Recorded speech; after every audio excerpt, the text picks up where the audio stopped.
एक point A है 1,2, एक पॉइंट बी है 4,6, एक पॉइंट सी है 8,5 और एक पॉइंट डी था A,2। आपसे पूछ रहे हैं कि पैरेललोग्राम है। पैरेललोग्राम है तो आमने सामने वाली साइडें जो होती हैं एक दूसरे के पैरेलल होती हैं और ज़ाहिर है आमने सामने वाली साइड आपस में इक्वल भी होती हैं। हम क्या करेंगे, चार अदर स्लोप निकालेंगे। ए बी जो कि 4/3 आएगा, बी सी -1/4 आएगा, सी डी जो कि b - a/(a-8) आएगा और डी ए जो कि 2 - b 1 - a आएगा।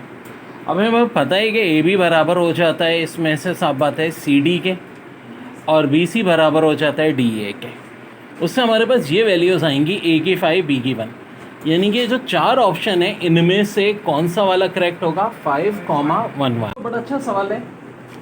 एक लाइन दी है 3x - 4y + 10 और एक पॉइंट है 1, -4। कह रहे हैं कि इनके दरमियान में डिस्टेंस कितना है। तो वैसे पॉइंट लाइन का डिस्टेंस निकालने के लिए ax1 + by1 + c √a² + b² use होता है। तो भाई x1 की जगह 1, y1 की जगह -4 पुट करेंगे हम, a की जगह 3, b की जगह -4, c की जगह 10। ऑफ कोर्स ये जो c की वैल्यू है ये आप जहन में रखें, ऊपर मॉड लगाए क्योंकि ज़ाहिर सी बात है डिस्टेंस है, ये वैल्यू बनाएंगे एंड में। अच्छा, ग्रेटर देन 0 अगर वैल्यू आ रही है तो इसका मतलब पॉइंट अबव द लाइन है, इक्वल टू 0 आ रही है ऑन द लाइन है, और लेस देन माइनस में आ रही है तो पॉइंट क्या है, बिलो द लाइन। तो बच्चों अब जैसे कि इक्वेशन दी हुई है a1x + b1y + c1 = 0, a2x + b2y + c2 = 0, represented in two straight line. तो अगर a1/a2 बराबर हो b1/b2 के, या a1 × b2 + a2b1 बराबर हो 0 के, तो लाइंस क्या कहलाती हैं, पैरेलल लाइन। अब इस एग्जाम में ये भी एमसीक्यूज आ चुकी है कि सही इस इक्वेशन में पैरेलल कब होंगी। तो दो बातें हो सकती हैं। ऑप्शन ए दिया हुआ है a1/a2 = b1/b2, ऑप्शन बी दिया है a1b2 + a2b1 = 0, both are correct. और न्यूमेरिकल भी आया है, कैसे, 3x + 4y + 11 = 0, ax + 8y + 17 = 0। For what value of A lines are parallel to each other. So dear, सीधी सादी बात है, ये हमारा a1 हो जाएगा, ये b2 हो जाएगा। a1 को मल्टीप्लाई करना है b2 से, 3 × a प्लस, हाँ जी, a2 × b1। a2 हमारा a1 a है, ये रहा ना, a1 हो जाएगा, ये b1, ये a2, ये b2। 4 = 0, 24 + 4a = 0, 4a = -24, a की वैल्यू -6 आपकी आ रही है, ठीक है। एक बार मैं चेक कर लूँ, a1 b2, ये ज़रा करेक्ट कर लो, यहाँ प्लस नहीं माइनस है, ठीक है। So now equation is very simple. e की वैल्यू बच्चों क्या आ जाएगी, फिर 6 आ जाएगी, और यही हमारा आंसर आ जाएगा। अब अगर कोई स्ट्रेट लाइन सेकंड और फोर्थ कोऑर्डिनेट को बाइसेक्ट कर रही है, ठीक है, सेकंड और फोर्थ, तो इक्वेशन ऑफ स्ट्रेट लाइन हो जाएगी x = -y। ये हम कह सकते हैं x = -y है तो सेकंड और फोर्थ कोऑर्डिनेट को क्या कर रही है, बाइसेक्ट कर रही है, ठीक है जी। एक बात, अब एंगल की बात करो तो यार बाइसेक्ट जब भी है 45 ये और ये पूरा 90, दोनों का सम 135, एक एंगल तो बनेगा 135, और दूसरा यहाँ से लेके यहाँ तक ये बनेगा 315। यानी ये आपको याद होना चाहिए कि जब ये सेकंड और फोर्थ कोऑर्डिनेट को बाइसेक्ट कर रही है, या x = -y है, तो थीटा क्या होगा, 135 और 350, 135 और 315। देखिए बड़ा अच्छा है सिलसिला, NAD के टेस्ट का ही क्वेश्चन है ये। एक पॉइंट दिया है a -1, -7, एक पॉइंट दिया है 1, 2। कह रहे हैं कि एक पॉइंट है जो इसको 2:1 के रेशियो में डिवाइड कर रहा है, तो बताओ वो पॉइंट क्या होगा। सिंपल सी बात है यार, ये फार्मूला होता है पॉइंट रेशियो फार्मूला। ये हमारा यहाँ से निकलाएगा x, यहाँ से निकलाएगा y। सो मौजूदा केस में m1 2 है, m2 1 है।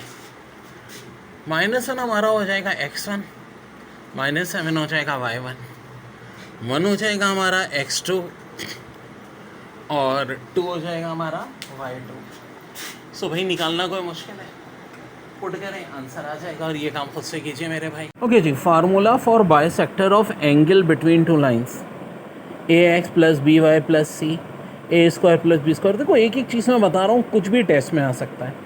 फार्मूला ही पूछ लेंगे for bisector, P X plus Q Y plus R divide by P square plus Q square. मैं भी मानता हूँ भाई बहुत कुछ बच्चों पे जुल्म है, लेकिन क्या करें, इंटर में तुम लोगों ने बहुत सारी चीज़ें नहीं की होती और यहाँ आप करना ही है सब।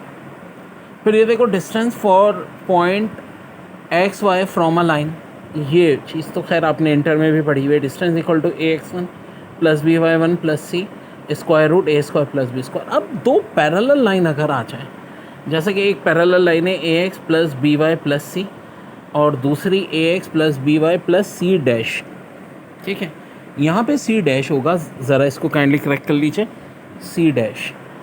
तो अब डिस्टेंस कैसे निकलेगा, हम ये जो ए और बी, यहाँ दोनों ए और बी देखो दोनों में सेम होगा, यहाँ भी ए है तो यहाँ भी ए है, बी भी दोनों में सेम है, फ़र्क से सी का है, सी यहाँ पे और यहाँ पे सी डैश। तो सी और सी डैश का डिफरेंस हम ले लेंगे ऊपर, ठीक है जी। और चूँकि डिस्टेंस है इसलिए मॉड लगाने का मतलब है कि आंसर प्लस ही आएगा और नीचे हो जाएगा ए स्क्वायर प्लस बी स्क्वायर। अब एरिया ऑफ ट्राइंगल का फार्मूला ये हो जाता है x1 x2 x3 y1 y2 y3 और 1 1 1 1। ये आपका फार्मूला हो जाता है एरिया ऑफ ट्राइंगल। अब देखो जैसे कि कह रहे हैं कि point x1 y1 lies above और below the line ax plus B Y plus C equal to 0। तो इसका एक तरीका ये भी होता है कि भाई ax1 plus B Y one plus C greater than 0 है तो पॉइंट अबव द लाइन होगा, ax1 plus B Y one plus C less than 0 है, पॉइंट बिलो द लाइन होगा, और ax1 plus B Y one plus C equal to 0 है, point on the line होगा। फिर हम कहते हैं point x1 y1 is above और below the line ax plus B Y plus C equal to 0 if a1x plus B Y one plus C and B have the same और opposite sign. ये क्या बात हुई, कह रहे हैं कि पॉइंट बिलो और अबव द लाइन हो जाएगा if ax1 plus B Y one plus C and B have the same और अपोजिट लाइन। ये सारी चीज़ें अभी हम न्यूमेरिकल करेंगे तो और बहुत अच्छी तरह क्लियर हो जाएंगे, बट सारे की पॉइंट्स आपको पता होने चाहिए, जैसे कि मैंने आपको कोऑर्डिनेट वाले बताए थे, ये सारी चीज़ें।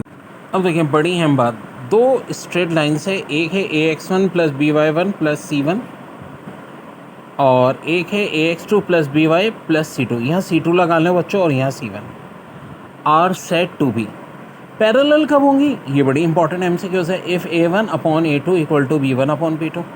परपेंडिकुलर क्यों कब होंगी, जब if a1 into a2 plus b1 b2 equal to 0। और कोइंसिडेंट यानी एक लाइन के ऊपर line, if a1 upon a2 equal to b1 upon b2 equal to c1 upon c2। और intersect each other if a1 b2 minus a2 b1 does not equal to 0। और देखो parallel की एक form ये भी होती है, क्या, a1 b2 minus a2 b1 equal to 0। और इक्वल टू 0 तो पैरेलल है, और अब पैरेलल नहीं है तो ऑफकोर्स इंटरसेक्ट हो रही है कहीं ना कहीं। और अगर आपको कोऑर्डिनेट चाहिए एक्स वाई कोऑर्डिनेट दो स्ट्रेट लाइन के, तो देखो इसका एक फार्मूला ये भी होता है। अच्छा, दो इक्वेशन को सॉल्व करने की मेरी मैजिकल ट्रिक्स हैं, तो इससे हमें नहीं करना सॉल्व, याद रखो, लेकिन फार्मूले के तौर पे याद होना चाहिए। क्या फार्मूला है, b1 c2 minus b2 c1, a1 b2 minus a2 b1, a2 c1 minus a1 c2, a1 b2 minus a2 b1। General form of straight line देखो, ax plus B Y plus C equal to 0 is the general form of straight line where A B are any real number. अब देखो ये बड़ी अहम बात है जो अक्सर लोग नहीं पता होती कि ax plus B Y plus C equal to 0 general form होती है स्ट्रेट लाइन की, और A B can not be 0 simultaneously, दोनों एक साथ 0 नहीं हो सकते। अब देखो इस सूरत में स्लोप किसके बराबर होगा, माइनस ए अपॉन बी के, ठीक है, ए एक्स का कोफिशिएंट बी वाई का कोफिशिएंट, एक्स इंटरसेप्ट क्या हो जाएगा, माइनस सी अपॉन ए, ए फिर बता रहा हूँ एक्स का कोफिशिएंट सी होता है कांस्टेंट और वाई इंटरसेप्ट बराबर होता है माइनस सी अपॉन बी। ये थ्योरेटिकल एमसीक्यूज बहुत इंपॉर्टेंट है। कब? जब equation of straight line A X plus B Y plus C की फॉर्म हो, स्लोप इसके बराबर एक्स इंटरसेप्ट वाई इंटरसेप्ट और डिस्टेंस फ्रॉम ओरिजिन। हाँ जी, यहाँ सी मॉड का निशान है, ठीक है, और अंदर है इस A square plus B square, very important जी। अब m1 और m2 स्लोप्स हैं स्ट्रेट लाइन के, तो ये पैरेलल होंगे तो m1 और m2 इक्वल होंगे, और अगर लाइन परपेंडिकुलर होंगे तो हम कहेंगे m1 into m2 equal to -1। इसको करेक्ट कर लें, -1 है। और कहते हैं अगर दो स्लोप हैं जैसा कि एक ए बी और बी सी, ये आपस में इक्वल हैं तो हम कहेंगे point A B C are collinear, यानी ए की लाइन पे। अब इक्वेशन ऑफ एक्स एक्सिस क्या होती है? y equal to 0। Equation of y axis उल्टी हो जाएगी, x इक्वल टू 0। अब देखो equation of line parallel to X axis, क्या equation of line parallel to X axis, y equal to B भी करते हैं इसको, बस वक्त y minus B equal to 0 भी करते हैं, बात एक ही है। और equation of line parallel to y axis, x equal to ए भी करते हैं, x minus A equal to 0 भी करते हैं। स्लोप इंटरसेप्ट फॉर्म, अब देखो एक बात सुनो, ये बात बार बार बताता हूँ कि कैम्ब्रिज की बुक में y इंटरसेप्ट को c लिखते हैं, लेकिन जो हमारी लोकल बुक्स हैं उनमें b लिखा होता है, तो जहन में रखना y equal to M X plus B भी हो सकता है, c भी हो सकता है। और ये कहलाता है point ratio, point slope formula, जब एक पॉइंट और स्लोप दे के इक्वेशन पूछी जाए और 2 पॉइंट्स दिए में हो, equation of line passing through 2 points, तो y minus Y one upon y2 minus Y one. अच्छा, आप चाहो ना तो इसको क्रॉस मल्टीप्लाई भी कर सकते हो, तो दोनों फॉर्म में सही हैं, x minus x1, x2 minus x1। और एक बात जो अक्सर लोगों को नहीं पता, ये बड़ी ख़ास बात है, ये ख़ास तौर पे नोट कीजिएगा, 2 पॉइंट फार्मूले को स्ट्रेट लाइन के इस फॉर्म में भी लिखा जा सकता है। भाई एक तो नॉर्मल है जो आपको बताइए, y minus Y one equal to y2 minus Y one upon x2 minus x1 फिर x माइनस x1। एक ये फॉर्म भी होती है और एक ये फॉर्म भी होती है। तीनों फॉर्म किसकी हैं? स्ट्रेट लाइन के 2 पॉइंट फार्मूले की। सो भाई बहुत इंपॉर्टेंट है, इस बात को जहन में रखो। ओके डियर, मिड पॉइंट क्या होता है? बेसिकली अब पॉइंट है x1 y1 तो, और एक x2 y2, तो x कोऑर्डिनेट आ जाएगा x1 plus x2 upon 2, y coordinate आ जाएगा y1 प्लस y2 अपॉन 2। अब कुछ और बड़ी हम बात, inclination of some standard straight line, ये बहुत एमसीक्यूज आती है। Inclination of X axis and any line parallel to X axis is 0 degree. जी बहुत आवे एमसीक्यूज क्या पूछेंगे? Inclination of X axis and any line parallel to X axis is 0 degree, और इंक्लिनेशन यहाँ ऑफ है, हाँ, of Y axis and any line parallel to Y axis is 90 degree, very important. अब स्लोप, जिसको हम gradient भी कहते हैं, m या tan थीटा के इक्वल होता है, और स्लोप ऑफ लाइन सेगमेंट क्या होता है? y2 minus Y one upon x2 minus x1। अब एक और बड़ी हम बात, slope of some standard straight lines, जैसे कि slope of x axis and any line parallel to x axis is 0, और slope of y axis and any line parallel to y axis is undefined या infinity. अब देखो distance formula क्या होता है? Square root x2 minus x1 square plus y2 minus y1 square. लेकिन एक बात याद रखो, कभी कोई पॉइंट है जैसे कि x, y और उसका डिस्टेंस हम 0,0 से ले रहे हैं, तो डिस्टेंस फार्मूला खाली रह जाएगा X square plus Y square, और पॉइंट x1 y1 है तो x1 square plus y1 square. अब एक और बड़ी अहम चीज़, सेंट्रॉइड ऑफ ट्राइंगल क्या कहलाता है? Point of intersection of median of triangle is called centroid. जैसे कि 3 पॉइंट है x1 y1 x2 y2 x3 y3, ये क्या है? वर्टिसेस ट्राइंगल के हैं, तो सेंट्रॉइड ऑफ ट्राइंगल क्या हो जाएगा? x1 plus x2 plus x3 upon 3 y1 plus y2 plus y3 upon 3। Well एक और बड़ी अहम चीज़ है, incentre of circle, the point of intersection of angle bisectors of triangle is called incentre. अब जैसे कि पॉइंट है x1 y1 x2 y2 x3 y3, vertices हैं ट्राइंगल के, और ए बी सी क्या है? Length of side opposite to vertices A B and C. तो इन सेंटर ऑफ ट्राइंगल होगा ax1 plus bx2 plus cx3 a plus b plus c। ये सब diagram के साथ भी मैं आपको समझाऊंगा, पहले हम सारे की पॉइंट्स डिस्कस कर रहे हैं। a/1 plus b/2 plus c/3 a plus b plus c। कोई एमसीक्यूज ना बचे जिसका कोई दाग नहीं बचता। अब ये डिवीज़न फार्मूला जब रेशो का होता है तो m1x2 plus m2 x1 divide by m1 plus m2 या m1 y2 plus m2 y1 divide by m1 plus m2। और अगर एक्सटर्नल डिवीज़न होगी तो प्लस की जगह सिर्फ देखो माइनस हो जाएगा। m1x2 minus m2 x1 m1 y2 minus m2 y1 divide by m1 minus m2 सब में मौजूद है। ऊपर वाले फार्मूले जैसे प्लस की जगह होगी। ज्योमेट्री में एक चीज़ होती है कोऑर्डिनेट सिस्टम। ये होता है हमारा X axis, Y axis, negative X axis, negative Y axis. ये first quadrant, second quadrant, third quadrant, fourth quadrant. हम कहते हैं फर्स्ट क्वाड्रेंट में एक्स और वाई ग्रेटर देन ज़ीरो, यानी एक्स वाई की वैल्यू पॉजिटिव। सेकंड क्वाड्रेंट में X negative, Y positive. Third quadrant में एक्स और वाई दोनों नेगेटिव। और फोर्थ क्वाड्रेंट में एक्स पॉजिटिव, वाई नेगेटिव। अब बहुत डिटेल में मैं आपको एक एक की कॉन्सेप्ट्स क्लियर करा रहा हूँ भाइयों, कि इसके बाद ज्योमेट्री और स्ट्रेट लाइन आपकी उंगलियों पे इंशाल्लाह होगा। एफ सीधा क्या होता है? Distance of a point from Y axis is called X coordinate और एफ सीधा। ऑर्डिनेट क्या होता है? The distance of point from X axis is called Y coordinate और ऑर्डिनेट। वेरी वेरी इंपॉर्टेंट, ठीक है, बहुत इंपॉर्टेंट पॉइंट। अब ये जो हमारे नॉर्मल सिस्टम होता है इसको हम कार्टेशियन या रेक्टेंगुलर कोऑर्डिनेट कहते हैं। यही जो हमारे एक्स और वाई, ठीक है, कार्टेशियन और रेक्टेंगुलर कोऑर्डिनेट। कभी कभी ऐसे क्वेश्चन भी आए, if origin is shifted to -4, -6, यानी ओरिजिन को शिफ्ट कर दिया हमने -4, -6 पे, then point -6, -8 will be shifted on to 0, -2, -2, देखो इस कॉन्सेप्ट को बहुत तरीके से समझो। ओरिजिन होता है 0, उसे हमने शिफ्ट कर दिया -4, -6 पे, यानी इतनी सी बात का मतलब इतना हुआ कि 4 पॉइंट कम हो गए दोनों ज़ीरो में से। इस ज़ीरो में से 4, इसमें से 6, तो वही कुछ आप यहाँ कर लो। 4 क्या करोगे?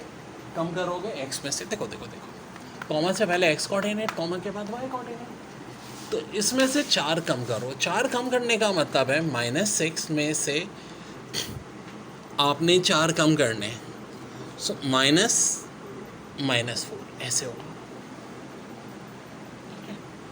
और ऐसे ही -8 में कॉमा लगा के -8 में से भी कितना कम करना है? -6। गौर से देखो, माइनस प्लस यहाँ से आ जाएगा मेरे पास -2, यहाँ से नीचे से क्या आ रहा है? नीचे से भी -2 आ रहा है।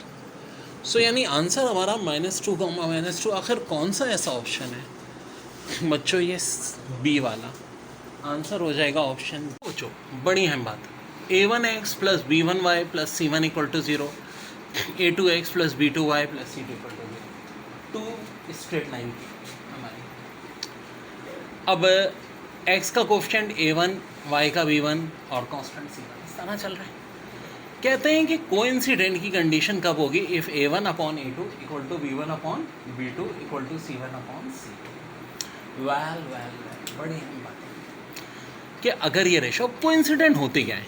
ये एक लाइन है, इसके ऊपर मैंने एक और लाइन बना दी। जी हाँ, लाइन के ऊपर लाइन, ये कोइंसिडेंट बना दी। अब एनईटी के टेस्ट में ये सवाल आया था, 3x + 4y + 5 = 0, 6x + 8y + λ = 0 are the two lines which are coincident. Find the value of λ. So there a1 और a2 मेरे होते हैं x के कोफिशिएंट। मैं करूँगा भाई 3/6 = हाँ भाई y के कोफिशिएंट 4 और 8, ठीक है ना भाई। देखो ना, a1 a2 x के कोफिशिएंट, b1 b2 y के कोफिशिएंट, और c1 c2 हमारे कांस्टेंट हो जाएंगे। यहाँ 5 हो जाएगा, यहाँ लैम्डा हो जाएगा। तो देखो 3/6 होता है 1/2, 4/8 भी 1/2, तो यहाँ भी क्या आना चाहिए? 1/2 आना चाहिए, क्योंकि कोइंसिडेंट में a1/a2 और b1/b2 और c1/c2 का रेशो इक्वल होता है। तो लैम्डा की वैल्यू क्या होनी चाहिए भाई? 10 होनी चाहिए। तो आंसर हो जाएगा λ = 10। और बच्चों वो स्ट्रेट लाइन जो पैरेलल टू एक्स एक्सिस या परपेंडिकुलर टू वाई एक्सिस हो, उस स्ट्रेट लाइन की इक्वेशन हमेशा क्या होती है, y minus Y one equal to zero. Y minus Y one equal to, बच्चों एक इक्वेशन है जो कि पैरेलल है एक्स एक्सिस के। पहली बात तो जो पैरेलल एक्स एक्सिस के होगी वो हमेशा परपेंडिकुलर वाई एक्सिस के, और इसका स्लोप होगा ज़ीरो। एमसीक्यूज ऐसे आएगी कि अगर equation parallel to X axis है तो वो वाई एक्सिस से क्या होगी जी, परपेंडिकुलर, और सबसे अहम बात उसका स्लोप क्या होगा, उस केस में ज़ीरो होगा। देखिए एक इक्वेशन है पैरेलल टू वाई एक्सिस है, परपेंडिकुलर टू एक्स एक्सिस है, हम कहेंगे कि स्लोप इसका इन्फिनिटी होगा, और इक्वेशन ऑफ स्ट्रेट लाइन हो जाएगी x minus X one equal to zero.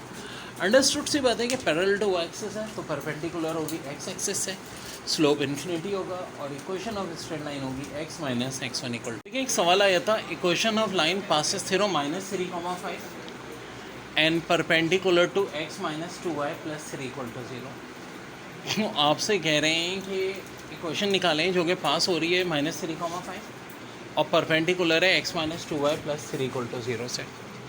So dear पहले तो इसका स्लोप निकलेगा माइनस हमारी ट्रिक का coefficient of x1 coefficient of y minus 2, ये स्लोप आ गया मेरा 1/2। अब जो दूसरी वाली इक्वेशन है इसके परपेंडिकुलर है, तो हमें पता है कि जी m1 इंटू m2 माइनस 1 होता है। यहाँ से ये मैं m2 की वैल्यू निकाल लूँगा जो कि आ जाएगी मेरी -2। पॉइंट मेरे पास x1 y1 मौजूद है, पॉइंट मौजूद हो और स्लोप मौजूद हो, ये इक्वेशन होती है y minus Y one equal to M X minus X one. इस वैल्यू पुट कर देंगे आंसर। जो भी चैप्टर हम पढ़ेंगे उसकी एक एक एमसीक्यूज करते हैं। अब देखो ये एग्जाम में बहुत आया है, क्या दिया हुआ था उन्होंने कि CH4 और वाटर है, ठीक है जी, ये दिया हुआ था उन्होंने। CH4 यानी नेचुरल गैस और स्टीम का रिएक्शन हो रहा है और वाटर गैस बन रही है, तो एमसीक्यूज क्या आती है, या तो पूछते हैं कि कैटलिस्ट क्या है या पूछते हैं कि टेम्परेचर क्या है। मेरे नज़दीक ये कोई इतने अच्छे स्टैंडर्ड का क्वेश्चन नहीं होता, क्योंकि ज़ाहिर है किसी हद तक ये रटने वाली बात है, हम तो सारा ट्रिक का गेम खेलते हैं, लेकिन कुछ ना कुछ याद करने वाली चीज़ें भी आई जाती हैं। मैं आपको कहता हूँ जब आप मेरे पास पढ़ रहे हो इंग्लिश के लिए एक छोटा रजिस्टर, केमिस्ट्री मैथ फिजिक्स के बड़े बड़े रजिस्टर, और एक रजिस्टर छोटा सा आप अलग से भी बनाओ और रटने वाली चीज़ें जो एक साथ हैं। जैसे कि यहाँ है, आपसे क्या पूछेंगे, कैटलिस्ट का नाम, ऑफकोर्स निकल कैटलिस्ट है, टेम्परेचर कितना है 900 डिग्री सेंटीग्रेड, याद रखने की बात है। हाँ सर ये होता है कि मैं हर चीज़ की वीडियो बना रहा हूँ, एक एक की पॉइंट आपको, ताकि कहीं से भी कोई चीज़ रह ना जाए। पेपर्स के करीब आप लोगों ने मेरी सारी वीडियोस तो देखनी है, फिर मैं कुछ बनाता हूँ एग्जाम से पहले VVIP वीडियोस, यानी कि उसमें हम क्या करेंगे सुन लो। VVIPs में ज़ाहिर इतना टाइम तो नहीं होगा कि आप इतनी लंबी लंबी पूरी वीडियोस देख पर साहब। जैसे कि पीरियोडिक टेबल की एक बड़ी सी वीडियो बना दी, वो कंप्लीट एक वीडियो, लेकिन उसमें एक एक MCQs कवर हो जाएगी। हाइड्रोजन की वो फिर हम देखेंगे, ठीक है, एंड में। इसी तरह देखो कार्बन पे जब स्टीम लगाते हैं कार्बन ब्लैक पे, तो गोल पे 1000 डिग्री सेंटीग्रेड टेम्परेचर होता है। अब यहाँ भी यही पूछे थे कि जी जब कार्बन और स्टीम का रिएक्शन होता है और वाटर गैस बनती है तो टेम्परेचर कितना रिक्वायर है, तो ऑलमोस्ट दोनों मिलते जुलते हैं। निकल में 900 डिग्री सेंटीग्रेड है, इसमें 1000 डिग्री सेंटीग्रेड। देखो बच्चों बहुत अहम बात है कि first second third fourth quadrant हमारे होते हैं। अब अगर कोई स्ट्रेट लाइन है वो फर्स्ट और थर्ड कोऑर्डिनेट को क्या करती है, बाइसेक्ट करती है। तो एग्जाम में आता है कि इसकी क्वेश्चन क्या होगी, x इक्वल टू वाई, या ये भी बोल सकते हैं कि लाइन स्ट्रेट लाइन की question x equal to Y होगी, तो कौन से कोऑर्डिनेट बाइसेक्ट होंगे। ऑफ कोर्स इसका मतलब है फर्स्ट और थर्ड। और एक और बड़े काम की बात, जब फर्स्ट और थर्ड कोऑर्डिनेट बाइसेक्ट होते हैं या equation of straight line XY होती है, तो एंगल क्या होता है। वेल देखो 45 और 45 प्लस 180 यानी 225, ये दो एंगल होते हैं। ये दो एंगल होते हैं जब कोई लाइन क्या कर रही होती है, बाइसेक्ट कर रही होती है फर्स्ट और थर्ड कोऑर्डिनेट को, या उसकी इक्वेशन होती है x इक्वल टू। ट्राइंगल निकालने का बड़ा सिंपल फार्मूला होता है। अगर 3 पॉइंट दिए हुए हो, पहले पॉइंट को मैं मानूंगा x1 y1, दूसरे को x2 y2, तीसरे को x3 y3, और एरिया ऑफ ट्राइंगल निकालने का formula half x1 y1 x2 y2 x3 y3, और थर्ड कॉलम में 1 1 चलेगा। दूसरी बात ये है कि अब देखो पहला पॉइंट 5 और 0 है, तो यहाँ 5 और 0 पुट कर दिया, फिर 6 और -1 पुट कर दिया, फिर 8 और -3 पुट कर दिया, और फाइनली थर्ड जो कॉलम है वो मेरा 1 1 1 1 चल रहा है। हम अब इसको एक्सपेंड कर लेंगे, आंसर आ जाएगा। वैसे इस वाले सवाल का आंसर आएगा 0, और अगर एरिया ऑफ ट्रायंगल 0 आए तो पॉइंट कहलाते हैं कोलिनियर। कोलिनियर यानी एक ही स्ट्रेट लाइन पे, तो ज़ाहिर है एरिया ऑफ ट्रायंगल तो 0। 5 नंबर का सवाल था x minus Y plus 3 equal to 0, X plus Y plus 9 equal to 0, और कह रहे हैं थीटा निकालें। तो देखो बहुत सारे फार्मूले होते हैं हमारे पास। एक तो होता है tan theta equal to m2 minus m1, 1 plus m1 m2, और m1 m2 निकालना बड़ा आसान है। लेकिन पहले काम आप m1 m2 करो। m1 निकलता है मेरी ट्रिक के तहत माइनस ऊपर x का क्वेश्चन नीचे y का क्वेश्चन, जो कि आ जाएगा 1। ये देखो ना, x का क्वेश्चन 1 है, y का -1 है, और नीचे वाले में x और y के क्वेश्चन दोनों 1 है, तो m2 आ जाएगा -1। अरे ये क्या, m1 इंटू m2 माइनस 1 के बराबर आ रहा है। जब m1 इंटू m2 माइनस 1 के बराबर आ रहा है तो इसका मतलब क्या है, theta equal to 90 degree perpendicular.